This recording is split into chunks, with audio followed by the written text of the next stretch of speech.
Good evening, distinguished ladies and gentlemen.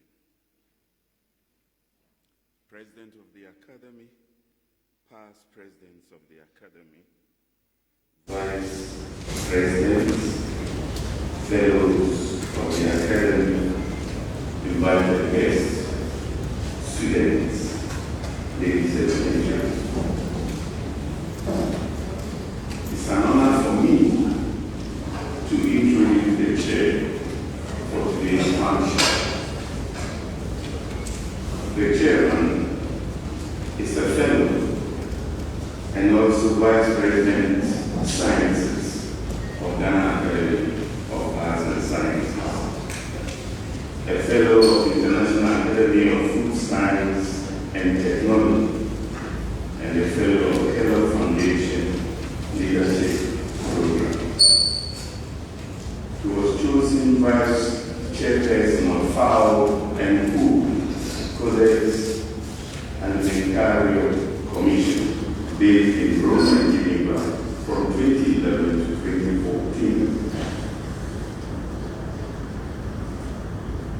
He became chairman of Planning Committee for the establishment of two public universities, University of Energy and Natural Resources, Sunyani, University of Health and Allied Sciences, both. He was selected to be the board chairman, Millennium Development Authority for Ghana's Millennium Challenge Compact 1.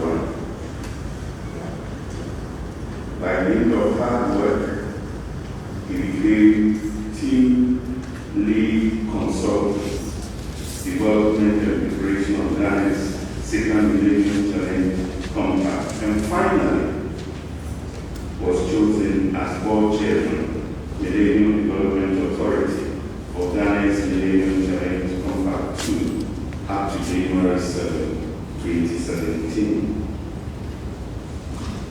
Ladies and gentlemen, the chairman is a founding dean of the Faculty of Engineering Sciences of the University of Ghana, and now professor in the Department of Food Process Engineering, University of Ghana.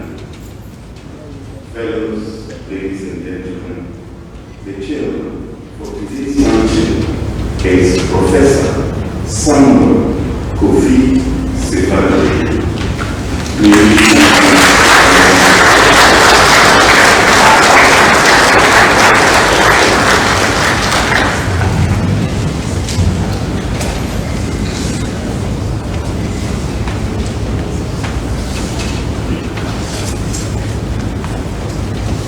The President of the Academy, distinguished fellows of the Academy, Nana Osinfa the second, Yasmin Honorable students, distinguished ladies and gentlemen. This evening, we are about to be treated to what I consider as one of the prophetic lectures that we need to be considering. And the question that is being posed is Ghana on the brink of ecological suicide? And we are pleased to have one of the distinguished scientists in this country for this subject area. It's my pleasure to introduce to you our distinguished speaker. In the programs that you have been given, you have a detail of her background, and I'm not going to read all of it. I'm summarizing and read the details from it. Professor RoseEmma holds a BSc in Zoology, MSc in Aquatic Biology, and PhD in Fisheries Science. A fishery scientist and an aquatic ecologist. He has extensive research experience at both the local and international levels. She rose to become Chief Research Scientist and also Deputy Director General of the Council for Scientific and Industrial Research. Her main research focus is on lagoons and freshwater bodies in Ghana and other countries in the West Africa sub-region. Her work has led to the documentation of fish species and providing knowledge on their ecology and traditional management. Prof has said at both the local and international level, serving on boards and committees.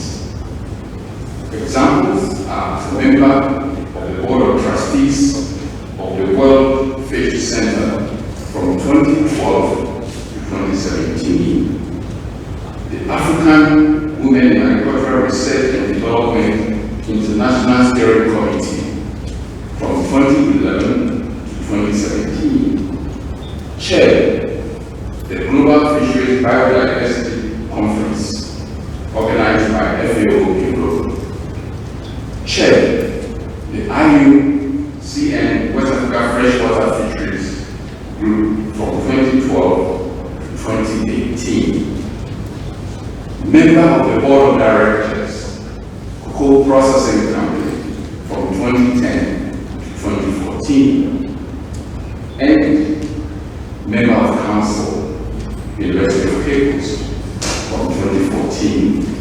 2017. Ladies and gentlemen, Professor Entsua-Mensah has coordinated several research, including the West African Agricultural Productivity Program WAP 1 and 2 from 2008 to 2017, Food and Budgetary Support Research in Ghana from 2010 to 2012, Modernizing Agriculture in Ghana program, and the Korean Agricultural Programs with the CSIR. Together with others, she spearheaded the establishment of the CSIR, College of Science and Technology, for which she received recognition by the Council of CSIR. Distinguished ladies and gentlemen, Professor Entsua-Mensah is a fellow of the Ghana Academy of Arts and Sciences and currently is the chair of the University of Ghana College of Basic and Applied Sciences Advisory Board. Distinguished ladies and gentlemen, your speaker for this evening, Professor Entsua-Mensah.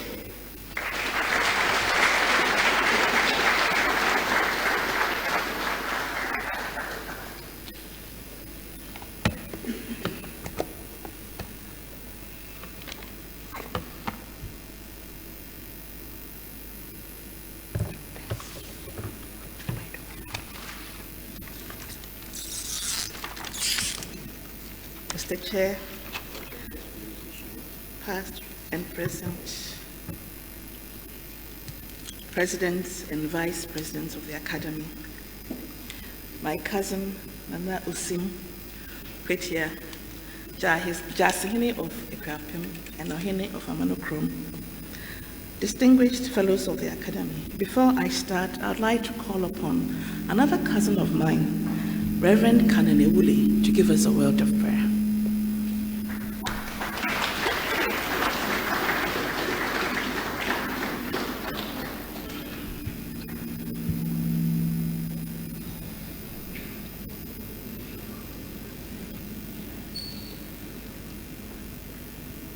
Shall we bow our head in prayer?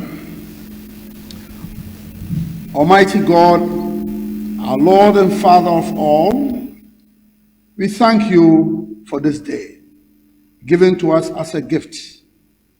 We thank you also for ways in which you provide for us all. For your protection and love, we thank you.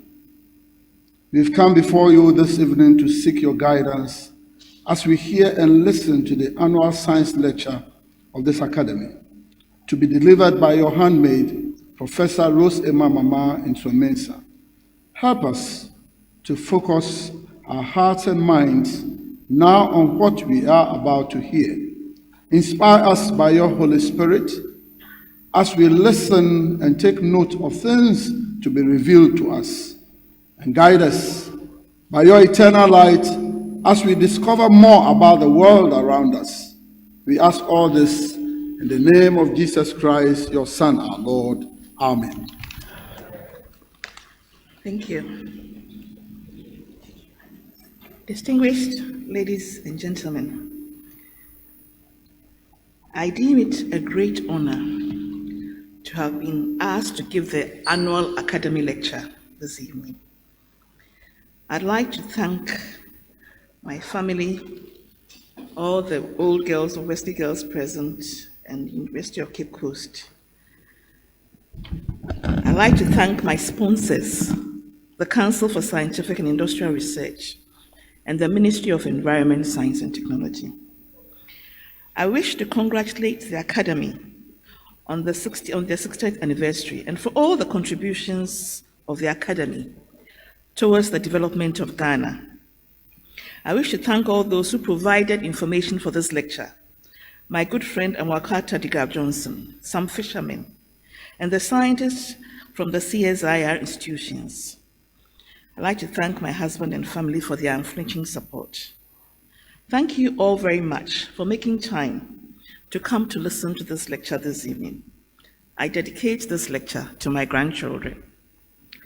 This lecture is a scientific one and not a political one.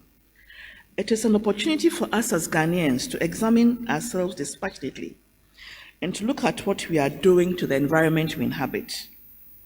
We often tend to blame politicians, NDC and MPP, for every wrongdoing. Yes, they are very culpable, but they are only a reflection of who we are as a society.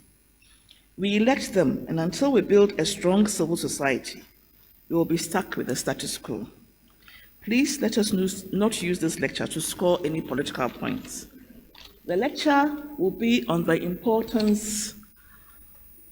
The lecture will be about sustainable development goals, ecological suicide, ecocide, ecological grief, the environment, food, health, water security, as well as the common good. I would like us to look at a few issues affecting us: the state of our fisheries, land degradation, deforestation, pollution of our water bodies, women environmental management, sanitation, capacity building, and the need for strong institutions. I'd like us to think of what natural asset means. I'd like us to think of the fact that our seas, our rivers, our forests, and the minerals that we have are God-given gifts. They are what we say in Fanti, ejapaze. They are our natural inheritance. God has blessed Ghana with a lot of natural resources. Ghana has a well-watered coastline. It has forest, minerals, and a wide assemblage of biodiversity. In terms of biodiversity, we have fishes,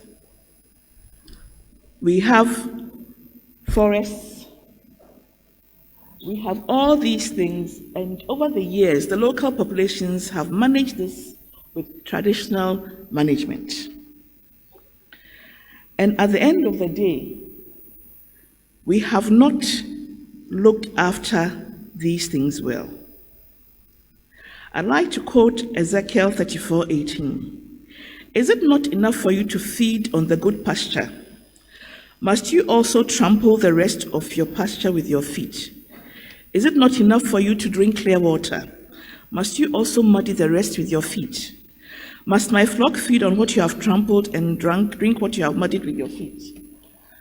As I said, there have been a whole lot of threats to our national heritage. And I'd like the slide on the threats now, please. The threats on our biodiversity. Our biodiversity is threatened by overfishing. May I have the slide on the threats to the biodiversity? Yeah. We have the spread of invasive species. We are converting our wetlands to residential areas. We are harvesting our flora and fauna. We are using pesticides. We are using destructive fishing practices. We are mining, and at the same time adding a lot of pollutants. Murder is when somebody kills. Suicide is when you kill yourself. At the end of this lecture, we are going to ask ourselves, is Ghana on the brink of an ecological suicide? Jeff Gore, a biophysicist at the Massachusetts Institute of Technology, and his colleagues report that when a sample of Pinibacillus species, a soil bacteria, is fed a diet of glucose and nutrients in the laboratory and allowed to grow at will, the microbes end up polluting their local environment so quickly and completely that the entire population soon kills itself. In essence, the researchers said the microbes commit ecological suicide. The study was published in April 2018 in Nature, Ecology and Evolution. The new research suggests that extinction is more easily set in motion than previously thought, and that once it gets started, the responsible parties may be helpless to make it stop. I'd like to say this again. Extinction is more easily set in motion than previously thought, and that once it gets started, the responsible parties may be helpless to make it stop. Distinguished ladies and gentlemen, what constitutes the natural environment of Ghana? It is land, air, water, and all forms of living organisms, as well as non-living things. There are three basic components constituting the environment the world over: the atmosphere and water, of which 1% is fresh groundwater and lakes, 2% is ice, and the rest is the oceans and seas.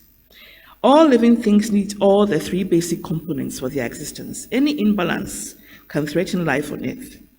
Human activity has three major negative impacts on the environment: loss and change to natural habitats and biodiversity, predatory exploitation of resources, and introduction of alien species in ecosystems.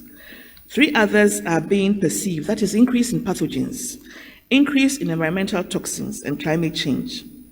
All this involves important issues in terms of biodiversity degradation by human activities, pollution and human pollution, associated with the multiple uses of natural resources.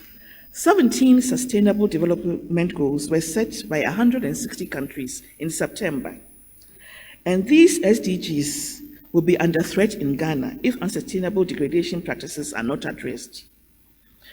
End hunger, achieve food security and improve nutrition and promote sustainable agriculture. Ensure healthy lives and promote well-being for all, SDG 3. Ensure availability and sustainable management of water and sanitation, 6. Ensure sustainable consumption and production patterns, 12. And so on and so forth. This is what Ghana says about sustainable development and Ghana Beyond Age. Please listen carefully. For Ghana, sustainable development also entails positioning the country to systematically wean itself of foreign aid dependency and develop into a prosperous, economically self-sufficient country that is in charge of its own destiny and capable of engaging competitively through trade and investment globally. To this effect, Ghana has developed and launched the Ghana Beyond Age Charter and Strategy, which is aimed at changing the mindset and attitudes of the Ghanaian away from a mentality of dependency to adopting a confident can-do spirit, fueled by love of Ghana, building the capacity to effectively harness the country's resources and deploy them creatively and efficiently for rapid socioeconomic transformation, and promoting hard work and creativity. We'll see if at the end of the lecture we are adhering to this. Unfortunately, there are issues we need to resolve as a people, serious issues. Mr. Chairman, permit me to highlight a few. We have problem with our fisheries, we have degraded our soils, and all this goes towards our food security. Security isn't just armament and weapons. As a country, we need to have food security, water security, environmental security, as well as health security. And deforestation, water resources pollution, sanitation will do nothing to help us achieve these securities. We need to build capacity, have strong institutions, and a strong civil society. In March 2010, Polly Higgins, may her soul rest in peace, proposed to the United Nations that ecocide be the 5th international crime against peace. This is the definition she proposed. Ecocide is the extensive damage to, destruction of or loss of ecosystems of a given territory, whether by a human agency or by other causes, to such an extent that peaceful enjoyment by the inhabitants of that territory will be severely diminished. Ecocide is already recognized as a crime in Russia and some countries. The crime of ecocide is set down in a code and listed as crime against peace, often alongside the 4 international crimes against peace: crimes against humanity, genocide, war crimes, and crimes of aggression. These 4 crimes are the international crimes set up in the Rome Statutes, the document that codified the 4 international crimes against peace. For an ecocide law to be effective, and I'd like us to look at some of the things that we are doing. The slide shows Galamsey activities impacting on the Ankobra, Bogoso, and Jabeso. The next slide also shows a forest reserve in the Ankobra Basin that has been decimated by Galamsey. The next slide, please. Okay. Mr. Chair, I'd like to start with our fisheries. Fishing is a very, very important activity along the coastal zone of Ghana. The coastal zone of Ghana stretches from Axim, Hafasni to Kita to Hafasni, and it has an extended shoreline, and extends offshore to a depth of 75 meters. Mr. Chair, the marine fisheries sector of Ghana contributes about 3% of the nation's gross domestic product and 5% of the agricultural GDP. Fish is the preferred and cheapest source of animal protein, and about 75% of total production of fish is consumed locally.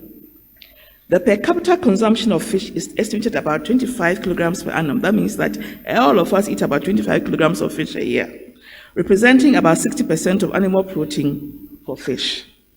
Now, the fishing industry is a very important part of the fabric of our society. And the artisanal marine fisheries industry is the backbone of the fishing industries. And we have the artisanal, please may I have the other slide, please, the slide before.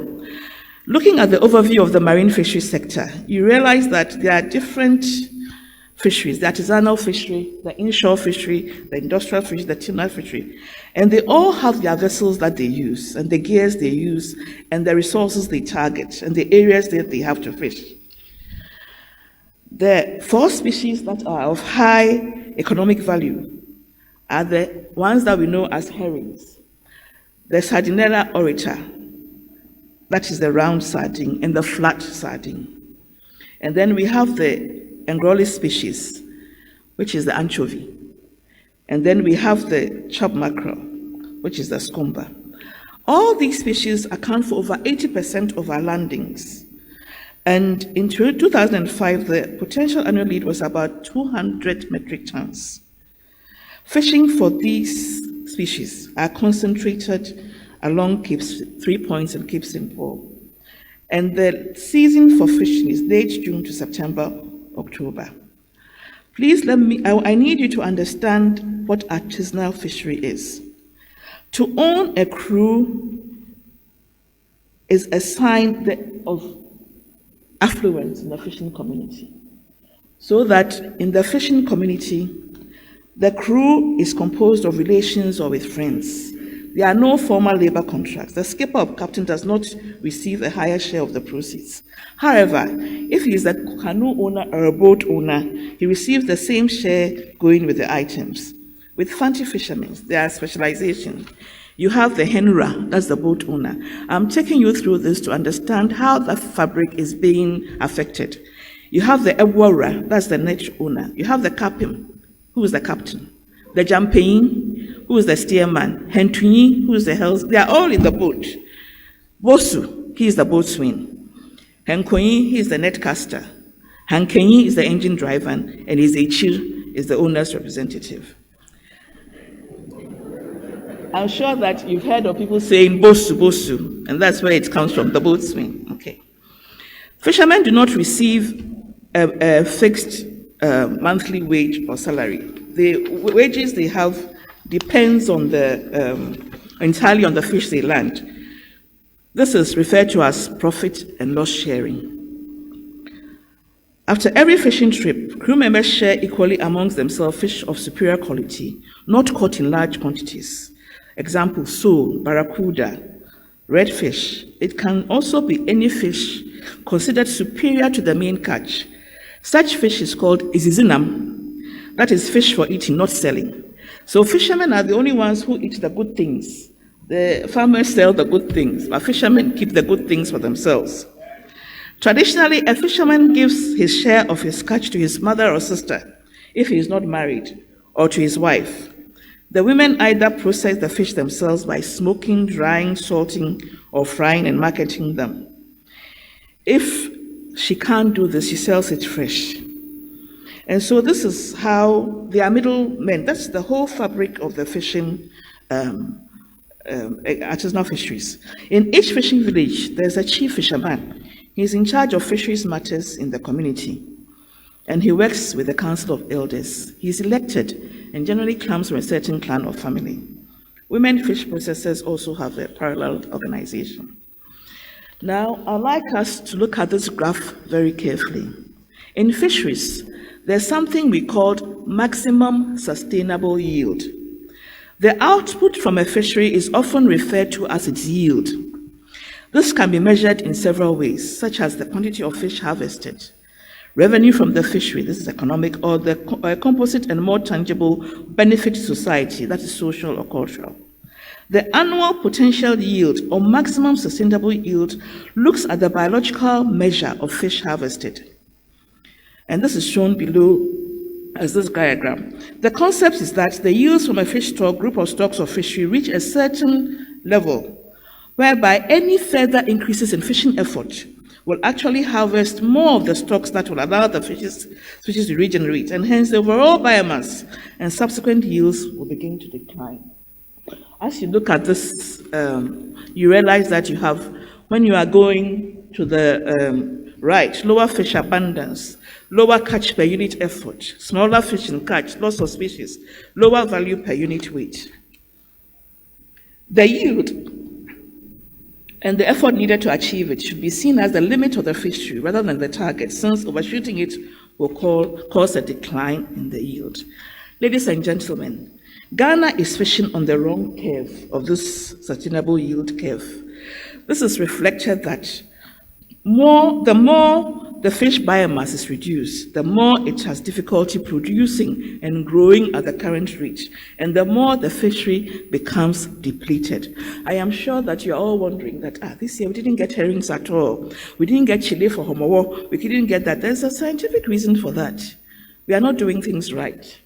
If you look at, I told you that the artisanal fisheries was 80%, the small pelagics of total landings in Ghana. From 1980 to 2014, you can see that our fisheries, the total species are slowly declining. The pelagics are the ones that feed on top of the water. The demersals are the bottom-dwelling ones. Those are the chile. And they also are in a sad state. In 2004, so these are the demersals, the seed reams, the burrito, please go on, the red snappers, the groupers. These are good fish. And you realize that nowadays we don't get these good fish as often as we used to. We are stuck with hake. Every time hake has become, hake is an imported fish. And so please, the next slide, please. There's also depletion. In 2004, we realized that depletion of the fisheries was the difference between the catch and the sustainable yield I told you about, and that the fisheries were in a very bad shape. When you look at Gentex, that's your chile.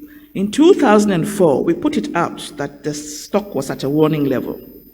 Sparrows was at an endangered level. All these are very good fish. Pandora, Threadfin, all of them were at endangered levels. This was in 2004. This was work we did with the World Bank. So the driving forces facing the artisanal fisheries are the open nature of the fisheries, the difficulties the government and stakeholder institutions have in managing and monitoring the use of the common property, the local demand for fish catching technology, which is very destructive, pair trawling, which happened some years ago. That is, two ships come together with a trawl between them, and they trawl the bottom of the sea. And the problem is that they catch juveniles and everything. And in Ghana, there's market for any size of fish. So overfishing is a big problem in Ghana. Overfishing is impacting on the fishery livelihood through income and profit reduction, increasing competition and conflicts. Premixed fuel is rising in cost, is irregular in supply, and it has been politicized. It may run out during the fishing season. So the crew, in order to bring in maximum catch with low effort, have resorted to a very destructive fishing practice known as psycho fishing. So psycho fishing is also known as epumgalamse. Oh, seriously. And it's a term used in Ghana to refer to transfer or transshipment of fish at sea. And what initially happened was that the fishermen will go up to the high seas in small boats and give the fishers fruit and food and livestock and take away the fish that they don't want, the shrimp boats. That is how it started in the Axim area. Then it suddenly caught on. Today, industrial trawlers licensed to fish for bottom-dwelling species, such as the groupers and the snappers I showed you, target fish specifically for the psycho trade. This includes small pelagic species like sardinella, the chub mackerel, which are in high demand for the kinky and pepper that we love so much. And these catches come in juvenile sizes. They don't even allow the fish to grow. They come in juvenile size, and they have specially built canoes. So you look, the canoe on that side is a normal canoe. Now they are specially built psycho canoes that go and bring these fish in. At this juncture, I'd like to commend the good work done by the Coastal Resources Center and the Department of Fisheries and Aquatic Biology at the University of Cape Coast, and congratulate the Environmental Justice Foundation and HENPANO, who are working in partnership under the FAR Jumon Kodo Sustainable Fisheries Project with EU and German funding for the extensive work that they have done. So the thing is that if you look at psycho fishing and canoe fishing, according to their report, one psycho trip is equivalent to 450 artisanal fishing trips, bringing in 100 tons of fish. So can you imagine? One psycho trip. So 1.5 jobs in the psycho industry is equivalent to 60 jobs in the artisanal fishing sector. And they all bring in the same amount of fish, 100 tons. And all these trawlers who do this are linked to Chinese beneficial ownership. When I say that, you'll find that they are licensed to Ghanaians. All of them have Ghanaian names on them, but they are owned by Chinese. How unpatriotic can we be? Are we not doing this to ourselves? Are we not killing ourselves? This will affect our food security. So I'm saying that psycho is illegal under Ghanaian law, attracting a fine of between $100,000 and $2 million. It's illegal. But it is going on rampantly in Elmina and along the coast. And it is affecting the fabric of the artisanal fishing. I told you that when a canoe goes, all these people, they benefit from it. But somebody can do psycho fishing from Mali or Burkina. I mean, they don't, really care. In my interactions with some fishermen in the central region, they were extremely angry because they do not think that the psycho fishers are fishermen. Because they go buy premix, go out there, the psycho fisherman will sit on the beach and have a phone, oh, come for your consignment. And I'd like us to see the kind of fish that are brought in. Please, may we have the next slide, please? No, the cycle, So the cycle fishes, let the boat come in, and these are juvenile fishes. But they are forced, middlemen are forced to buy it, because that is the fish around, And as I said, the fishermen are angry, and they have to buy premix in all kinds of shady places. And they are of the opinion that the fishing period ban should have been both for artisanal and industrial at the same time. Their reason being that the industrial fishers were fishing in the zone reserved for artisanal fishers. You remember the chart I showed you? Everybody has their lane, but then the trawlers are coming nearer and nearer. And so if this is true, it's a big institutional failure that should be corrected. And they do not consider the cycle fishermen as fishermen. But you see, the Ministry of Fisheries, in a report in 2018, October, there was a business use. Cycle fishing gets green light to officially operate in Ghana. But the minister has denied it. I think that the Ministry of Fisheries and Aquaculture Development and the board of the Fisheries Commission have a lot to answer for. Why are Chinese trawlers having a field day in our waters? Why is cycle fishing still going on when it is legal under our law? You see, fish protein is about 60% of the diet of Ghanaians. Cycle violates SDG 2, 3, 12, 14, and it will exacerbate poverty along the coast as it depletes the small pelagic fish, oust women who have been middlewomen in the fishing industry, and encourage mass migration of fishers to other West African countries. Our kenke fish and pepper is under siege, believe me or not. And we wonder why we did not get chili for Homowo. But these are some of the reasons. But you see, there's something called the Fisheries Transparency Initiative, which was launched in 2015. And in that, there should be a public registry of all national fisheries laws. And there should be a publication of all foreign access agreements, publication of all large-scale vessels, information on the post-harvest sector of the fish trade, information on the labor standards and fisheries sector, information on the country's status regarding beneficial ownership. There is a Fisheries Development Fund. How do fishermen benefit from the fund? How is the fund disbursed? Think that we'll now go to fishing on the Volta Lake. There is already overfishing on the lake, but recently there has been an agreement with the Canadian government that they should cut down all the trees. When the lake was inundated, these trees were very important because there were submerged trees, and then there were an algae called, a primary consumer called Povilla, which became a link in the food chain between the algae and the fish. So the trees served a purpose. The trees in the Volta Lake cause a lot of accidents. So one would think that they would create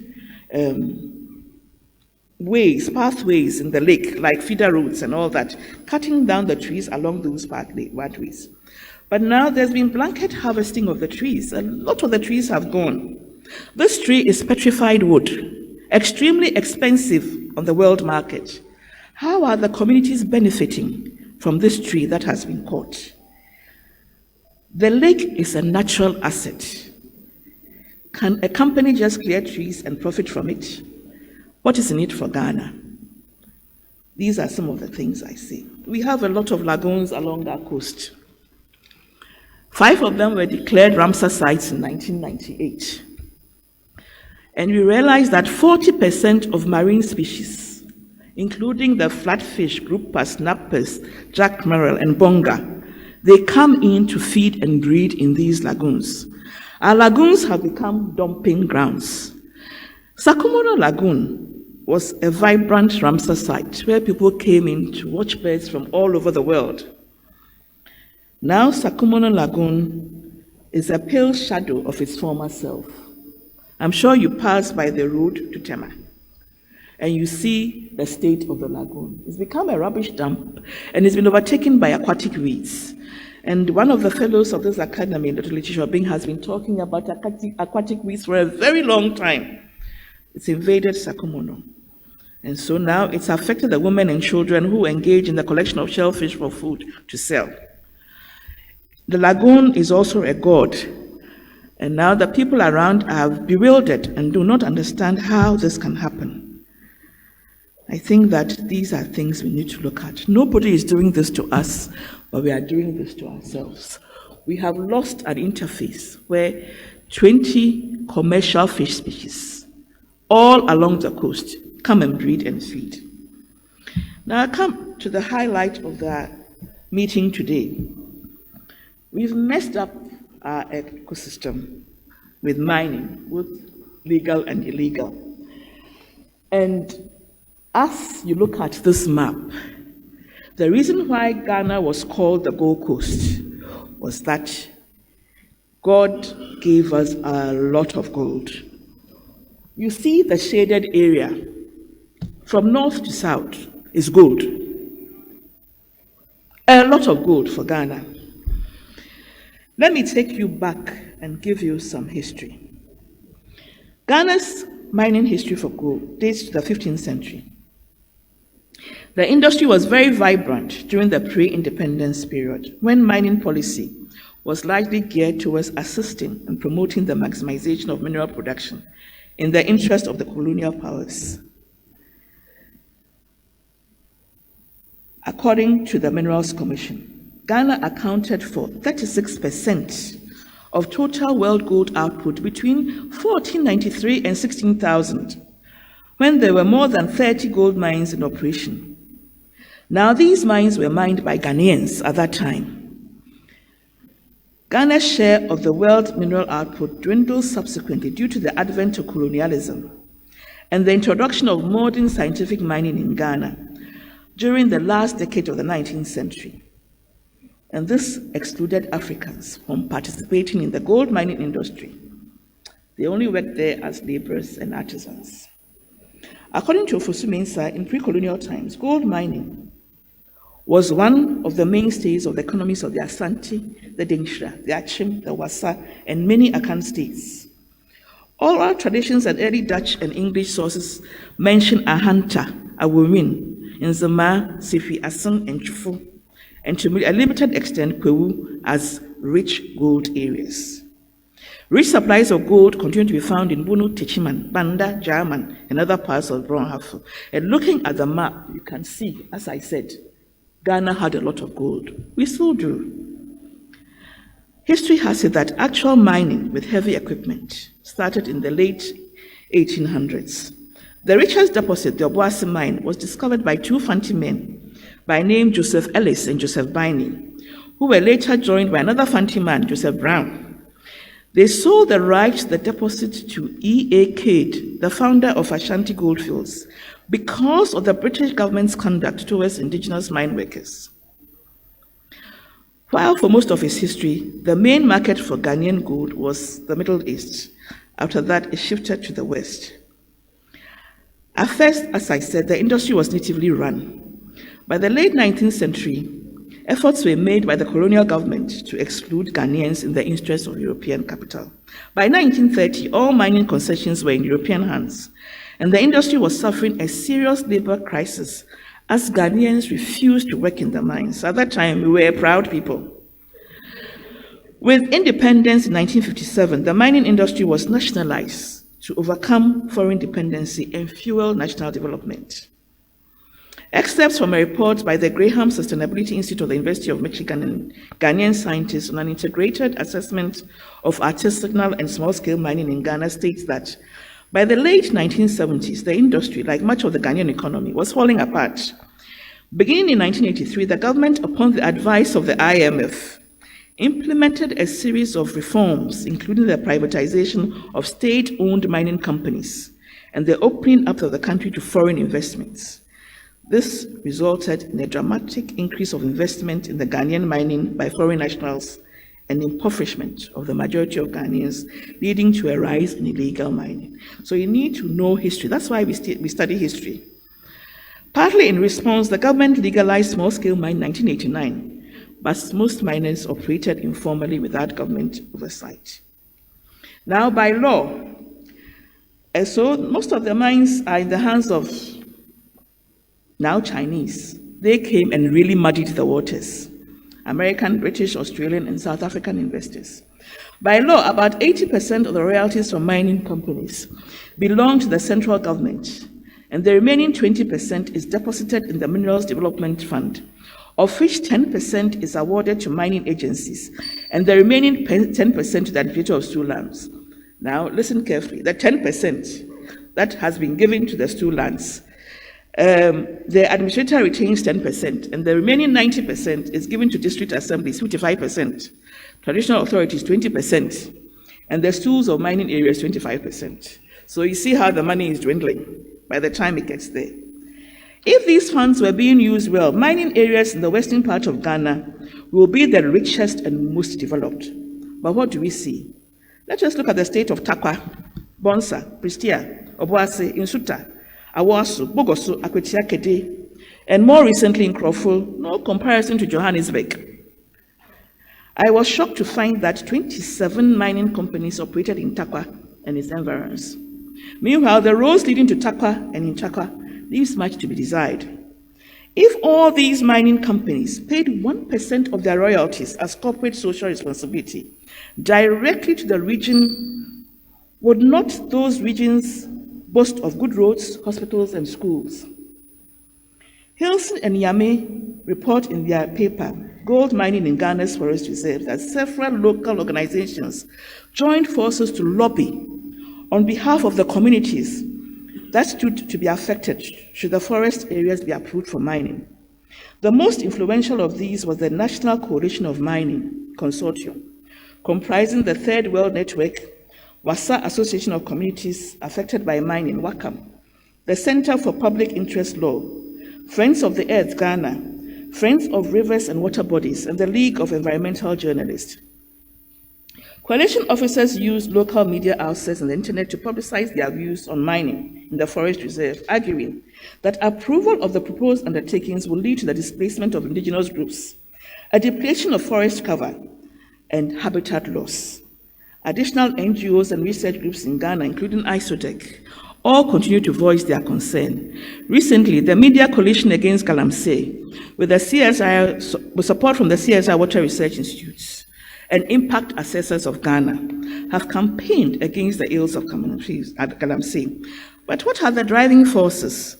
A study by the African Center for Economic Transformation say that there was a lot of young adults are turning away from agriculture, which is dominated by hoe and cutlass, and going into mining. The agriculture sector is now dominated by an aging workforce and inadequate inputs in terms of seed, fertilizer, credit, and available land. Artisanal mining now contributes a third of the national gold output. In Ghana, it is estimated that 1 million people are engaged in artisanal small-scale mining, with over 4 million dependents. The major driving force is the lack of alternative paying jobs for young men who engage in illegal mining. There is also unemployment, poverty, and available gold deposits in the areas where illegal mining occurs. Earnings from agriculture are fewer than what small-scale mining bring in. Unfortunately, mining activities have had a catastrophic effect on Ghana's water bodies. A critical look at the river basin map of Ghana shows that mining occurs in practically all our major basins. Water, they say, is life. Are we slowly killing ourselves? Looking at the river basin map of Ghana and looking at the gold ore deposits, do you see what I see? Okay. You realize that most of the mining occurs in the western region. I'm going to take you on a trip from this is the western region, but I'm going to take you on a trip from the Red Volta to Ankobra. And before we get to the western region, can I have the slides of the various, can we take the trip, please? Starting from the Red Volta, please, before we get to the Bonsa catchment. Starting from the Red Volta. The pictures from the Red Volta. Yeah, so this is the Red Volta. We are starting from the top of the map. So this is red Volta. You see in the second picture, look closely. You see that there are people inside the stones mining. Could you please use your, yes, can you see? They are inside mining. This is the red Volta, the state of the red Volta. The next slide, please. This is the red Volta, as it looks like now. The next slide, please. This is the black Volta. In 2015, it was reported that Galamsey AS have gone in there. And that is the state of the black Volta in 2017. The next slide, yeah, this is the black Volta. You see the amount of shenfeng on the black Volta. This is the white Volta. You see, they were harvesting at least 1,000 trucks of sand. This is sand winning on the white Volta. Please, can we go back? And this sand winning is training the Ghana Water Company installation, which is a source of water for 5 districts, including Tamale. And this was reported by Star FM in 2018. The next slide, please. So this is the main Volta system. It's been engulfed in aquatic weeds in the Oti Basin and then Pong. And you know how important Pong is to us. The next slide, please. This is the Tano Basin. This is the color of the Tano Basin. It's even better than the Pra. So as we say, Hafodu. The next slide, please. This is Ankobra. And that day, I was so sad, I didn't know what to do. So we are coming down. This is the state of our water bodies. This is the Ankobra. This is the Ankobra. And the slide before, the children were bathing in the Ankobra. You can see. And they were drinking it and washing and all that. The next slide, please. This is the Ankobra Basin. They've abandoned a river channel. They've finished what they were doing and they've just let like that. They even divert whole river courses. Please, the next slide, please. As for PRA, we did a study of the PRA. The Water Research Institute did a study of the PRA. And these are Akimoda, Dabwase, and Dongwa in the PRA Basin. The next slide. This is Apian Kwanta, Krufufukwa Bing, and Kade near Kade. The next slide. This is for Prasu and Dukonofin. This is the Pra Basin. The next slide, please. This is Chofoprasu. They've blocked the water. The water isn't flowing. The next slide. Okay. So there's a problem because these metals are used. Lead, cadmium, mercury, arsenic, and they all have an impact on us. And what we are going to do is that we're going to inject them slowly over a period of time. And all these studies were done by the Water Research Institute of the Council for Scientific and Industrial Research. So there's even antimony. And antimony, I think's cousin is true. Arsenic, cadmium, lead. As for mercury, it is rampant in our river basins. The next slide, please. When you see this, this is the kind of exposure you get from arsenic exposure. The next slide. Okay, so all this is having an effect on our ecosystem. The problem is that when they do the galamsey, they don't even keep the topsoil. They just throw it away, and the topsoil is what is needed for agriculture. And they block the river, and it's not just Ghanaians. We have a lot of foreigners, but you see, most of them are invited in by Ghanaians. This is how patriotic we are. Okay, the next slide, please. And as for the Pra Basin, I really think that the spotlight should be shone in there. Because in the next few years, the kind of diseases that we are going to see, we will not be able to explain. So, EPA, Minerals Commission, Ghana Chamber of Mines, and all civil society organizations, I'm saying that you should declare that we are in an ecological crisis. The next slide, please. So, I'd like to go on to Bonsa. Can we do the Bonsa slide? The Bonsa slide, please. The Bonsa is unique in the sense that it has both gold and diamonds. Bonsa is a sub-catchment of the Ankobra, and please go back to that slide. Please go back to the Water is Life slide. This is the former UN Secretary General on water. No single measure will do more to reduce disease and save lives in the developing world than bringing safe water and adequate sanitation to all. And Masuru, the director of UNESCO, says that water is probably the only natural resource to touch all aspects of human civilization. Please, let's go on. The Bonsa River catchment. It's a sub-catchment of the Ankobra and is located in 4 districts: Chufuhima, Lower Densha, Takwa, Inswayim, Pristia-Huni Valley, and Mpoho, Basa East. And the Bonsa catchment, and you remember where the Western region was? You remember the Ankobra? That is where our tropical rainforest is. The Bonsa catchment over the past years have had deforestation rates that have been increasing and increasing. And the major economic activity is open pit gold mining, rubber cultivation, and small-scale cocoa and food crop. But before we do that, the Western region is supposed to be the richest region in Ghana. It is endowed with natural resources, the produce of cocoa, rubber, coconut, oil palm, and oil has been found in the Western region. Now, where we produce the cocoa and the rubber and the coconut, this is what we are doing to the environment. Going back to the Bonsa, in 2012, the BUSAC, that is the business NGO, gave assistance to Pure FM, a private radio station in Takwa, to enable them to undertake a study of the impact of illegal mining activities in the Bonsa River. The Bonsa River saves Takwa, and to address the problem. Their investigations revealed that the cost of treating water for people of Takwa and its environs, as well as maintenance of equipment for Ghana Water Company, was becoming too expensive. Most sachet water producers could not get quality water to treat, and this had affected business in the municipality. The river was highly polluted, and those living along the river had to use sachet water for their domestic activities. I remember recently when there was the plastic ban, everybody thought there would be total plastic ban. But you see, there cannot be total plastic ban because these areas I've showed you, it's only sachet water they live on. It's only sachet water they live on.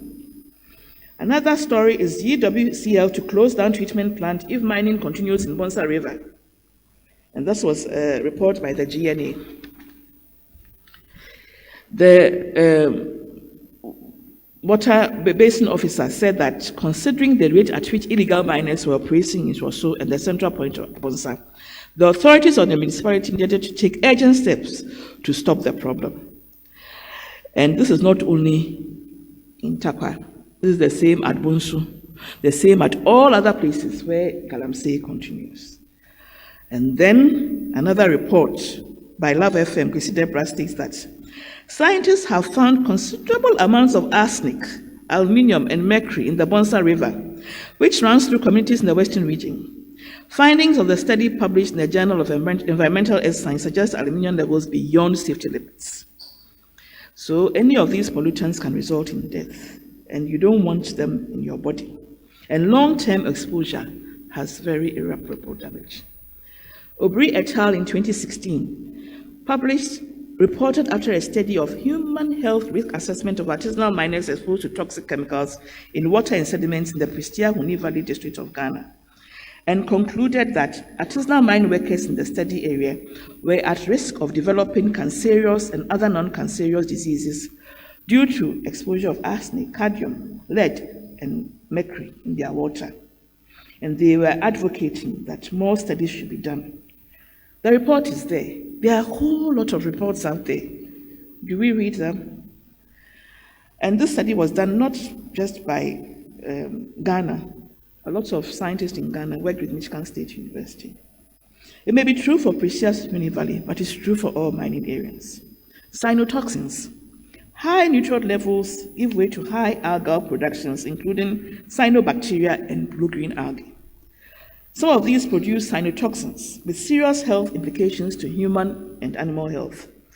An alarm raised by a senior research scientist at the CSI Water Research Institute, Dr. Gloria Adiko, about cyanotoxins in some Ghana Water Company Limited reservoirs raised many eyebrows. Some debunked her findings, while others with no expertise ridiculed her. She was worried about the long-term effects of ingesting sublethal loads. Were men going to have increased kidney problems, low sperm or dead sperms? What of our women folk? But the GWCL rejected her findings. They took the findings out for further study. So what happened? What results did they get? Did the results confirm or debunk what Dr. Adiko said? What must Ghanaians know? Are we being kept in the dark? Just as Dr. Adiko was publicly ridiculed, the results should be made known for us to see if she has been vindicated. God help us to imbibe true wisdom to save Ghanaians from our own folly. I'm not joking. Things are very bad. Okay, the CSI Water Research Institute collected samples from all these areas. You see where the gold loads are. And they collected it from the Birim, Pra, Cobra, Tano, Black Volta in 2018. They found that the waters were very highly turbid in most of the communities, indicating inflow of wastewater effluents from surface runoff and possibly illegal mining. The water quality index classification of the waters indicate that most of the waters were all in class 3 state or were of poor water quality. And this you can see. And may we look at the slide before that? These were taken at stations, Ghana Water Company stations, and these results were given to us by the Ghana Water Company. And just looking at the map, the graph, you can see that things are not good. So, at his Meet the Press encounter with journalists on Tuesday, 10th April 2018, the Minister of Environment, Science, Technology and Innovation, Professor Kwabena Frimpong-Boateng, intimated that the task of rehabilitating the rivers and farms destroyed by the Galamsey operators was going to be both arduous and expensive. An estimate to reclaim the Ancobra put the cost at about $450 million. What then would it cost to rehabilitate the Pra, the Birim, the Densu, the Tano, Ofin Oti, Black Volta and White Voltas? And the minister further reported that between February and April 2017, some treatment plants in Osino, Chebi, Setrahiman and Daboase were unable to process water because of the increased turbidity of the water. Around that time, 8 mining companies were also doing things illegally. So he told them that a multilateral mining integrated project has been instituted. But as long as the illegality continued unabated, they were going to find it very, very hard. He also told them that they had been training miners in sustainable mining. And he said that in Kibi, a company that examined land in an area found that the land was so poisoned that even maize would not grow on it. In this regard, the CSI was helping him out. Some interventions Mesty have been making have been Operation Vanguard and community mining. It will be good to have an assessment of Operation Vanguard. Though a laudable move, are they making the impact they want? With the community mining issue, some of the issue pertaining, I think, is ownership and the buy-in of established small-scale miners and companies to cede concessions, environmental monitoring, and what will be the effect on agricultural lands, and what kind of transparency will we have. It would be nice if the draft policy could be discussed objectively with the scientific community and the communities around and a proper stakeholder consultation. And before this is rolled out, could the pilot be done to see how well that would work? So the quality of our groundwater, according to Yelelia, is also not very good. And lack of adequate water affects women greatly. Reduce time, health, and caregiving burdens from improved water services. Give women more time to do other things and even get educated and empower them. Also, convenient access to water and sanitation. Cities increase privacy and reduce the risk of women and girls of sexual harassment while gathering water. The unavailability of water in the right quantity and quality affects socioeconomic activities within mining companies. Mercury is poisonous, and you can see that. And most of the waters are dying in Ghana. And I would like to state here and now that Ghana is in an ecological crisis. Why can't we be like Morocco? This picture is courtesy of friend Dr. Betty I. She went to Morocco. Look how they are enjoying their water. Why can't we do that? We travel. We see what happens in other countries. Why can't we do the same? Okay, the next slide, please. Okay, the last point of call. We've seen what we are doing to our oceans with our fish. We've seen what we are doing inland. And now we are going to go into a very, very delicate area, and that's the Kita Lagoon. We are going to explore oil there. So you see what we are doing. The next slide. The Swiss African company has been given exploration and production license to explore and produce petroleum in the Kita Delta Basin. The license makes them legal owners of the Kita Delta block, located in the Volta region. The acquisition makes them the first to explore for oil onshore in Ghana. So we have finished spoiling our waters.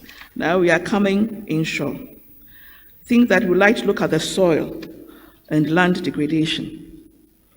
Next slide, please. So this is the Kita offshore map. Next slide, please. With the soil, the major causes of soil degradation are natural causes, climate change, deforestation, agriculture. In the absence of preventive measures, the likely environmental consequences of the soil being very bad is something that we shouldn't forget. The Soil Research Institute is saying that 50% of all agricultural lands are iron pan. And when soil is iron pan, it's very difficult to grow things on it. But they have developed technologies. They have developed appropriate fertilizer recommendation, erosion control. They can even tell us where the soil is bad. They have digital soil maps. And Zhang and Diao and Sapong developed a model which predicted that land degradation reduced agricultural income in Ghana by a total of $4.2 billion over a period of 2006 to 2015, which is approximately 5% of the GDP in the 10 years. And they concluded that sustainable land management model was the key to reducing agricultural soil loss.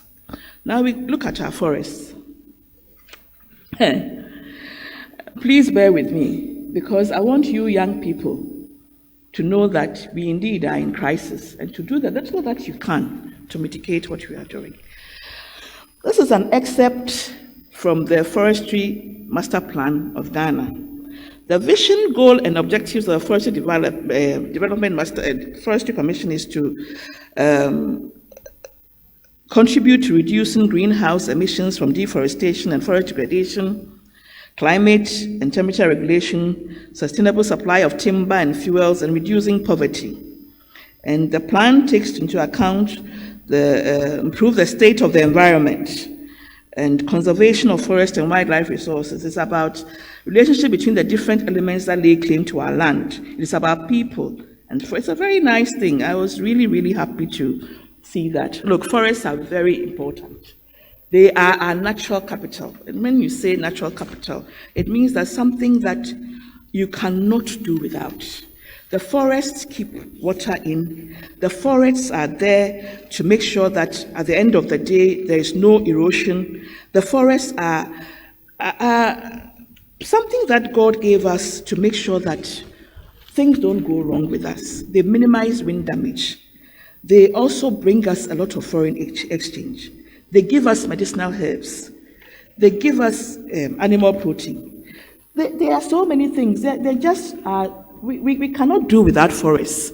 So when you cut down your forests, which help with the watershed and keeping the water in, and then at the end of the day, you wonder what is happening when you have flooding and drought. Look at the land cover of Ghana from 1975 to 2000. Can you see the change? Can you see the change? So this was 2000, that is nearly 20 years ago. So what has happened now? At that time, there was not much galamsey. So the next slide, please. Over the years, we realized that Ghana has been steadily losing forests. By the dawn of the 20th century, Ghana was covered with 8.2 million hectares of moist tropical forest. By 1989, the forest cover had been reduced to 2.1 million hectares. And currently, we only have 1.4 million hectares.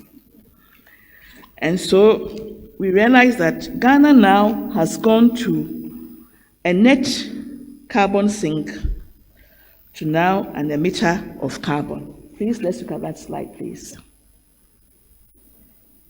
So this is what has happened. So now, when you look at the top 10 countries losing the most forest cover, Ghana, 60%. This is from 2017. Cote d'Ivoire, Papua New Guinea, Ghana, 60%. So rapid depletion of Ghana's forest reserve has mainly been in the transitional zone as a result of wildfires, mining, logging. And at the end of the day, when you look at the extent of degradation, you only realize that, and this was in 1995, only 2% of our forest was in excellent condition. So after all this, the Ministry of Lands and Natural Resources placed a moratorium on further exploitation in March 1996 on account of effects of mining on the environment and inadequate guidance and regulation. So at least that time it was good. I mean, people were happy that they had done that. But then they said that some mining companies had already gone in there to prospect. So then they were going to give out 2% of the forest reserves for mining. So they came up with guidelines.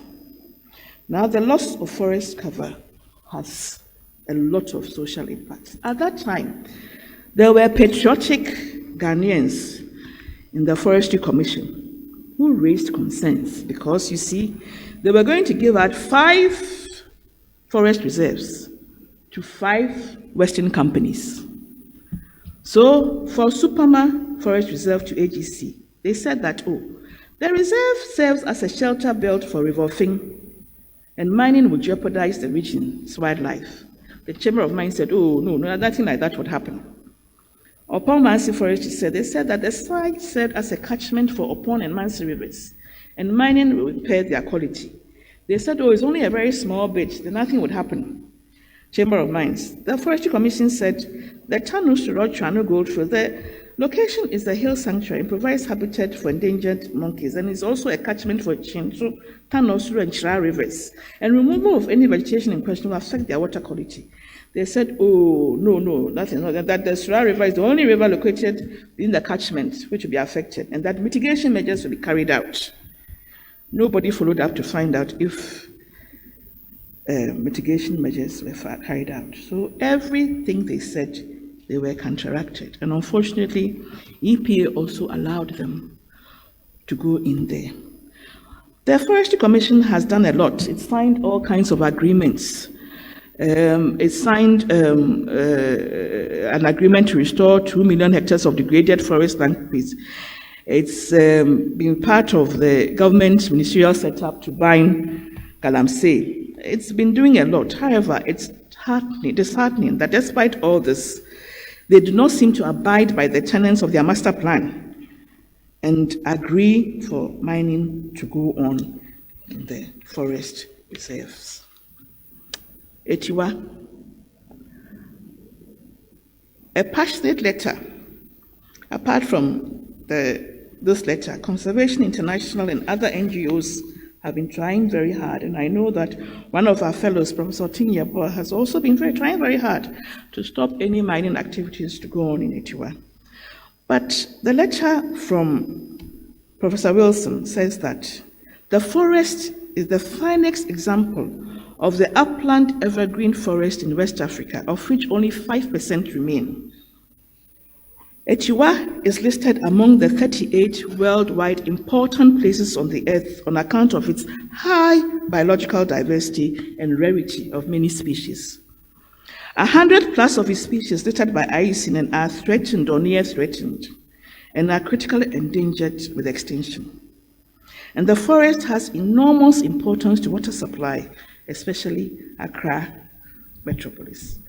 A study by A. Rocha, Ghana, and IVM Institute for Environmental Studies on the economics of the Entsua range highlight 4 potential scenarios for the future of Entsua. They say that scenario 1, leave the forest reserve as it is with no resultant harvesting and mining, and let the forest degrade with resultant downstream costs. That means business as usual. Scenario 2, increase the projection status of just the forest reserve area to a national park. Allow current land use practices, including mining, in the buffer zone. Scenario 3, establish a national park and create a buffer zone around it. Invest in green businesses, phase out destructive land use practices, and restore the buffer zone. Scenario 4, extract all the timber and mineral resources, including the bauxite that is located in the forest river. Forgo the forest and the forest benefits. The study concluded that creating Entsua National Park with a supporting buffer zone will result in the highest net present revenue.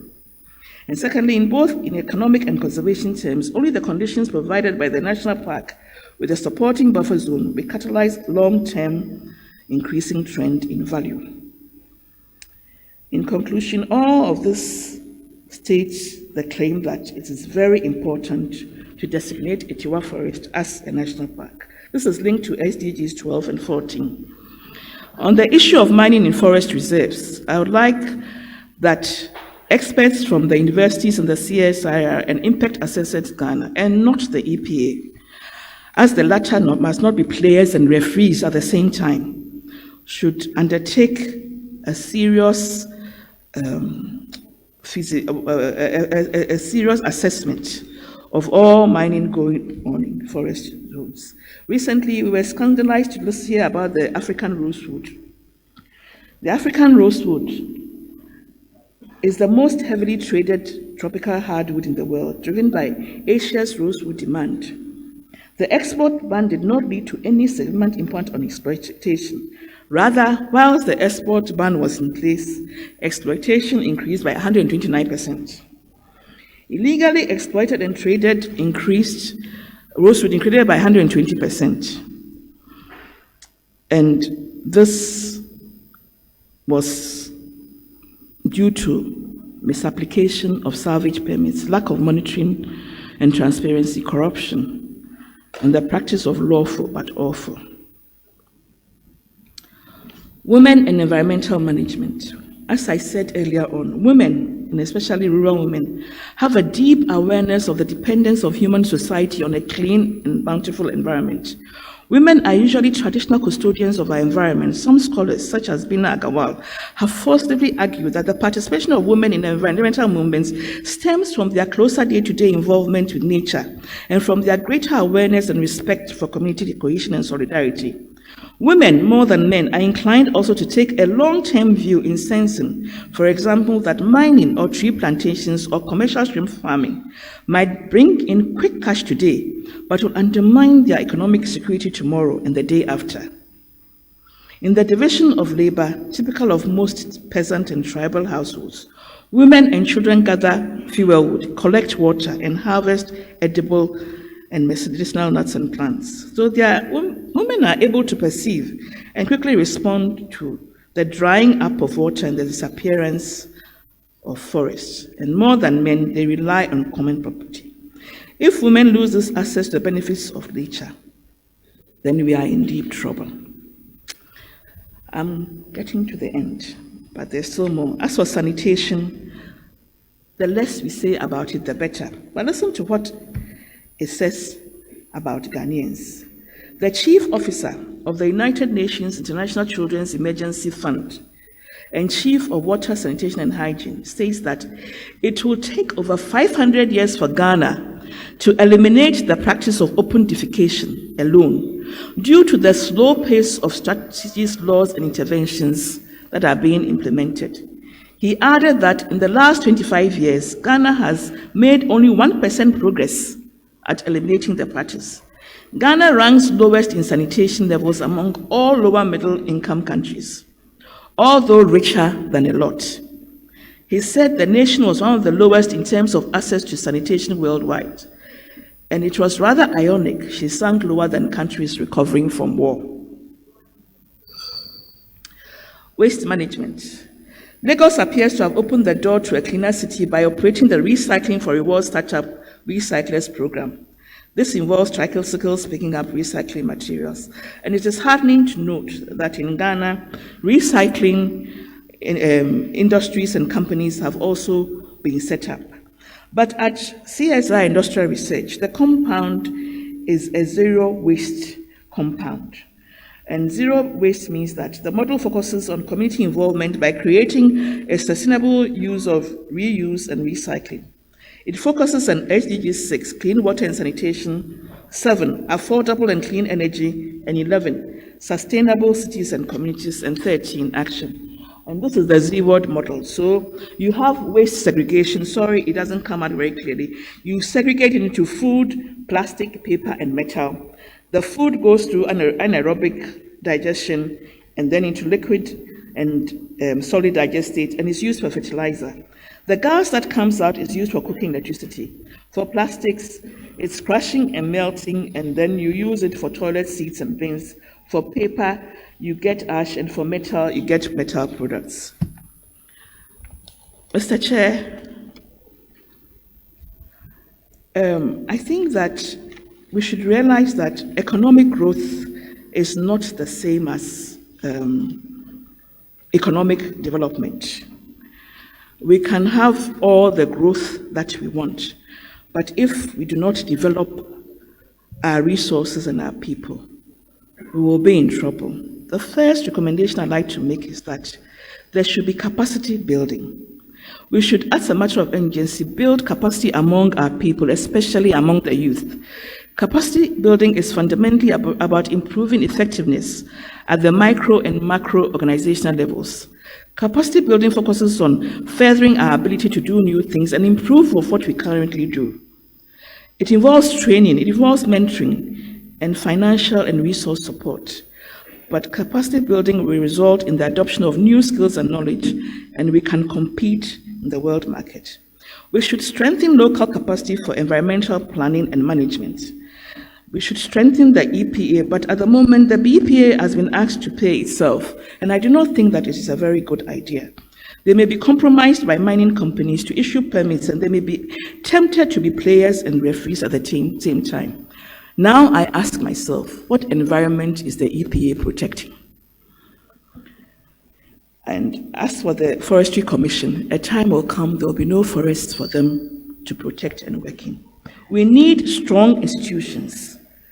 It is important that we strengthen our institutions by building a shared sense of purpose. And when there are strong institutions, there will be rules of the game. And these rules guide economic and political interactions, determine how goods and services are delivered, shape how budgets are spent, and regulate the justice system. And with strong institutions comes a strong civil society. We need to involve our communities in whatever laws that we enact. All mining operations should be monitored to prevent severe environmental degradation. The government should resource the CSIR, the Water Research, Soil Research, and Forestry Research Institute to regularly monitor the water, soil, and forests in Ghana in collaboration with the universities. Pollution of water resources, degradation of farmlands, and poverty of affected communities should be exacerbated without adopting concrete measures to address these deplorable conditions. We will be going nowhere fast. I think that the government should ask all district assemblies to come out with their environmental development plan, their agri development plan, their healthcare plan, their education plan, and their job creation plan. They should tell us how they are going to regulate their land. And the Minerals Commission should stop granting prospecting rights where there are water bodies. Mr. Ameyao Osei, the past president of Environmental Impact Assessors Ghana, proposed the setting up of an environmental council in his presidential address last year. And with his permission, I'd like to quote from his address. We are under no illusion, however, that the battle has ended, though the ban on small-scale mining has been lifted. While we highly commend the government for this singular most significant act of protection of the environment, the national environmental achievement of the decade, Galamsey was so deeply rooted, ubiquitous, and woven into the very fabric of our society that it will not be easily eradicated without a sustained strategic action. The challenges with mining and related environmental and resource degradation are not only limited to Galamsey, but with inappropriate and abuse of small-scale mining licenses, prospecting licenses exploited for actual mining, haphazard sand winning, and laterite overexploitation. We need a refined mining policy, fashioned out of a strategic environmental assessment, responsive to our current challenges. The government should has established the Fiscal Council and the Financial Stability Council. Why cannot it establish an environmental council to advise the president on natural resource, sanitation and environment, and related developmental issues for the promotion of sound environmental governance in Ghana? And that council should also look at all the funny agreements we sign, giving off our natural assets, our ejapasi, our natural inheritance over to other people. The Common Good.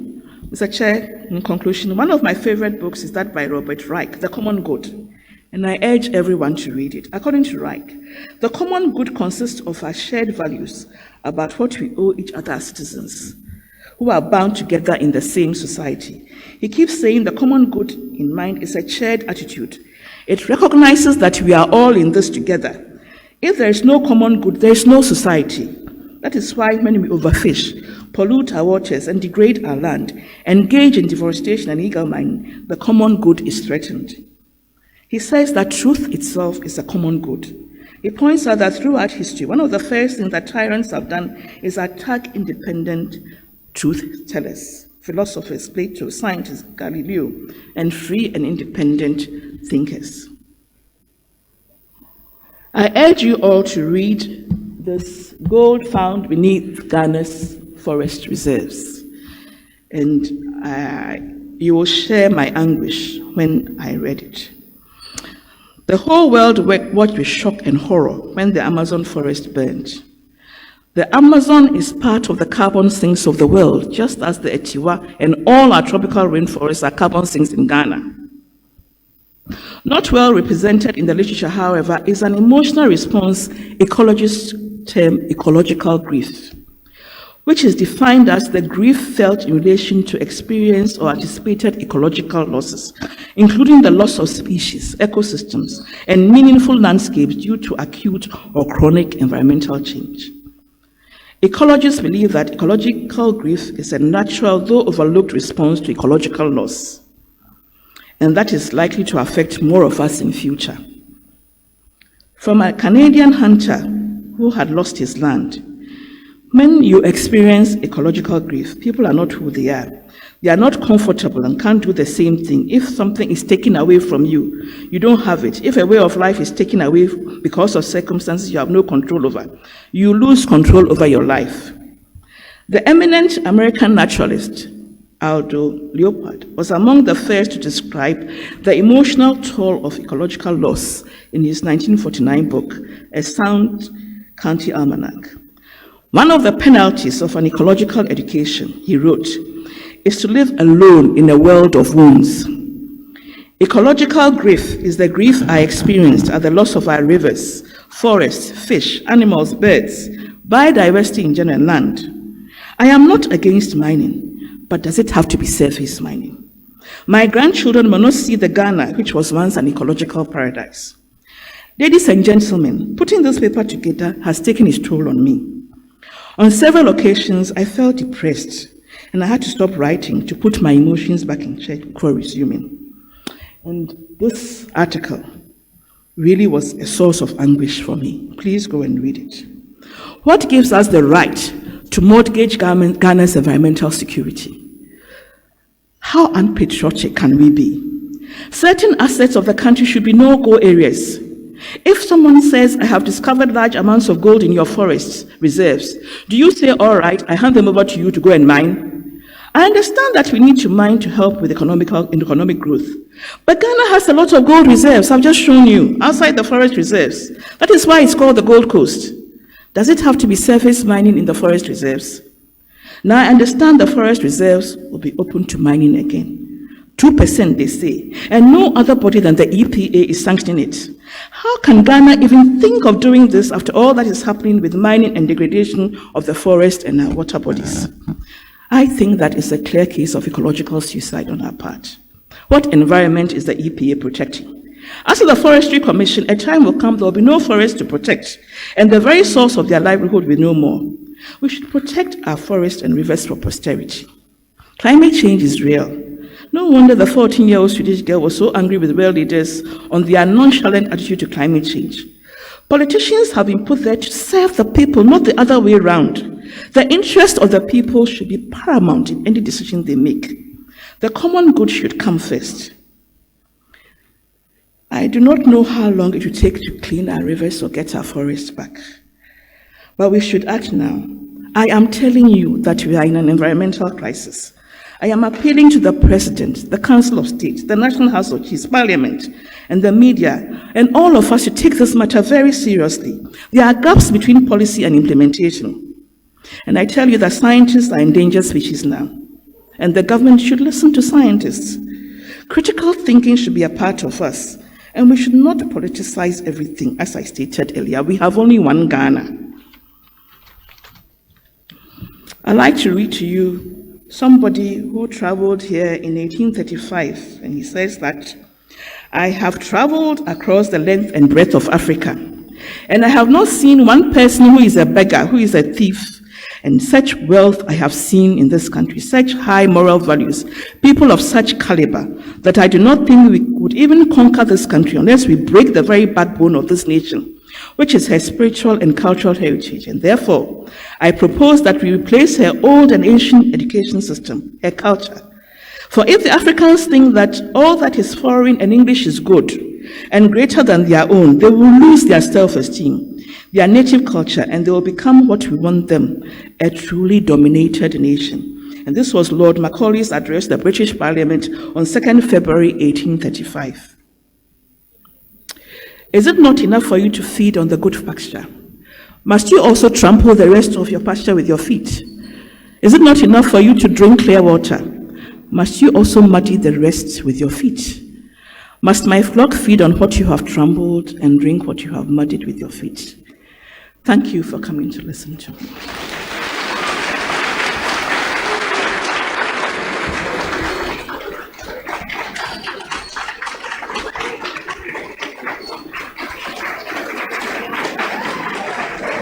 I will allow a few questions on this. No. We don't want to.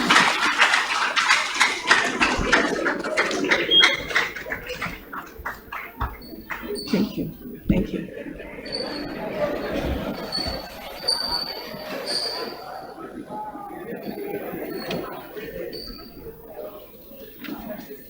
The President of the Academy, fellows, distinguished ladies and gentlemen, and our students, we wouldn't have had any better lecture on this very topic. Is Ghana on the brink of ecological suicide? What's the answer? Yes. Let's put our hands together for our lecturer.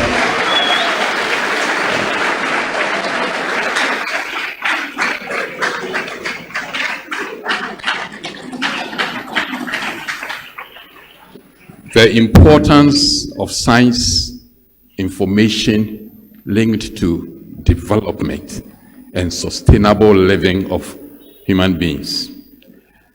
Prof has shown that in this country we have people who, when maybe properly consulted and advice taking, we won't find ourselves in some of the issues that confront us. Prof, thank you very much for this very insightful lecture. You've taken us through several issues, and I'm not going to try to summarize. But she's giving us what is critical for all of us to be thinking about. And I'm happy that today we have 6 schools here. Young people, you, the future is for you. The things we are doing today, maybe the impact will be felt in the next 15 to 25 years. And it is up to you to find yourself very prepared for this very uncertain future where we are destroying virtually everything on our path as a people. Distinguished ladies and gentlemen, this is a clarion call for us to act responsibly as citizens and as people who are called into leadership. Thank you very much.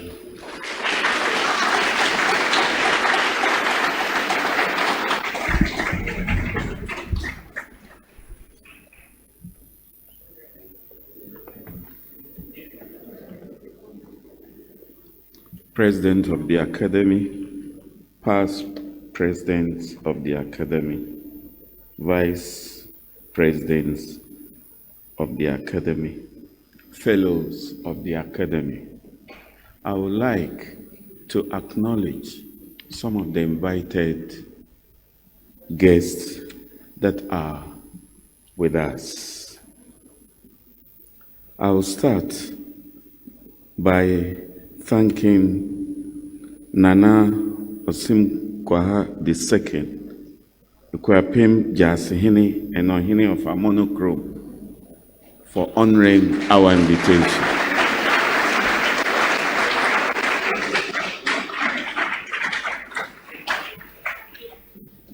We are also grateful to Reverend Colonel Ewudle for being with us.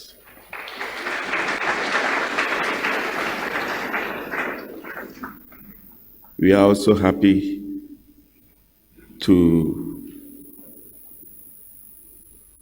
have in this room the CSIR directors and the College of Basic Science, University of Ghana.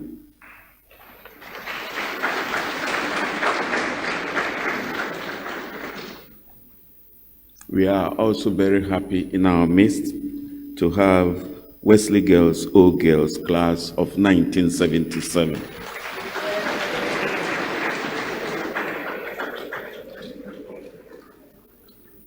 We acknowledge the presence of University of Cape Coast class of 1986.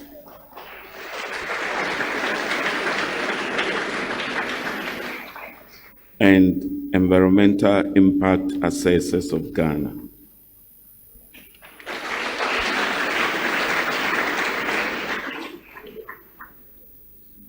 We are also happy to have Media Coalition Against Galamsey.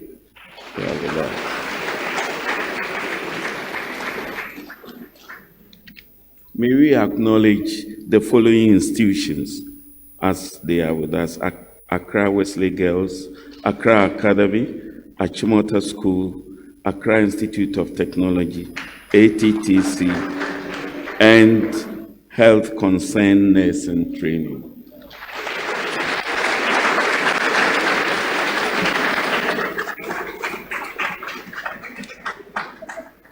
Lastly, we are grateful to our sponsors, MESTI and CSIR, for sponsoring this activity.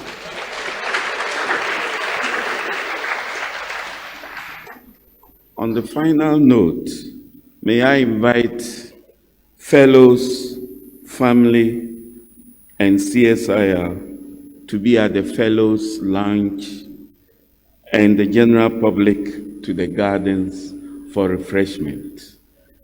The schools have a special package. You are supposed to board your vehicles and the package will be delivered. Thank you for coming.